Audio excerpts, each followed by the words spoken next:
Hi, my name is Robert Cox. This is speech number 4, the persuasive speech. I chose to do my speech today over the death penalty. And yes, I am for the death penalty. Just think, if you were a parent and you got a phone call from the authorities stating that they had just found your son or daughter down by the river dead. They did have the suspect in custody. How would you feel? How would you also feel when it went to trial? Would you want them to serve life in prison, where there's always the chance of parole? Or would you like them to go straight to death row, to serve death for this heinous crime? A little bit about the history of the death penalty and corporal punishment. The death penalty can be dated back to the 18th century BC.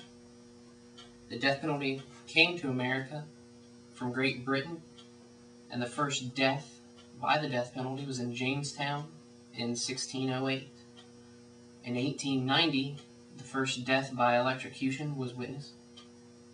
And in the 19th century, some states started to abolish the death penalty, the biggest one being Michigan. None of them did last. There are only a few states today that don't have the death penalty. In 1924, cyanide gas first started to be used. And in the 1930s, America did reach its highest level of death by the death penalty, with around 167 deaths on average a year. In 1977, Oklahoma was the first state to adopt the lethal injection for the death penalty. And in 1982, the first person died by lethal injection. The methods since 1976 of death for the death penalty were lethal injection being the highest, electrocution being the second highest, gas chamber, hanging, and firing squad. The murder rates from 1976 to 2008 were around 25,520,000 murders, with only 1,175 murderers being put to death. If we were to break it down by region, from 2001 to 2008, South would have 5,400,000 murders, West 4,900,000 murders, Midwest 3,960,000 murders, and the Northeast having 3,390,000 murders. The victims and their families. The victims' families are the biggest part of the death penalty. They are really about the biggest share of the only people that would have any issues with the death penalty. Some say that they get a sense of relief when the murderer is put to death, while some others say they don't get any relief and it's just another life. A lot of the murderers that serve life imprisonment don't come away with having the sense of forgiveness for what they've done. They don't have any sense of relief. They don't learn anything from what they've been put in prison for. While the people that are serving on death row normally come away before their death with the sense of knowing that what they did was wrong.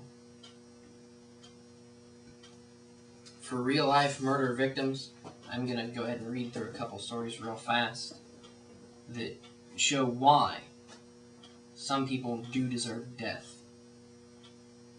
There was a couple that were killed by a man named Roger Stafford. They had stopped on the highway to help who they thought was a young woman who had broken down. The couple was ambushed by two men, one of them being the woman's husband, and then they were both shot. These two were actually captured after they killed 6 employees at a steakhouse in Oklahoma City.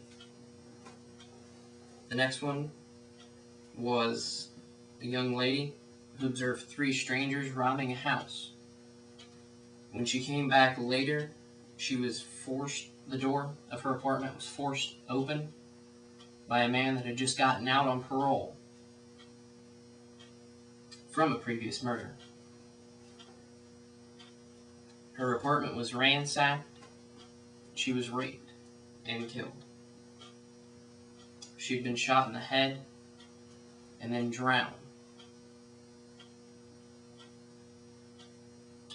In 1985, a 13-year-old girl was shot to death in her home, and the killer was a neighbor. Her parents ran to the neighbor's house to try and get away from him. When the killer got back to his house, he shot his father, who had gotten him out on parole from a previous murder. And the last one is a murder in which a man killed his estranged wife and her stepfather in front of their 3 children.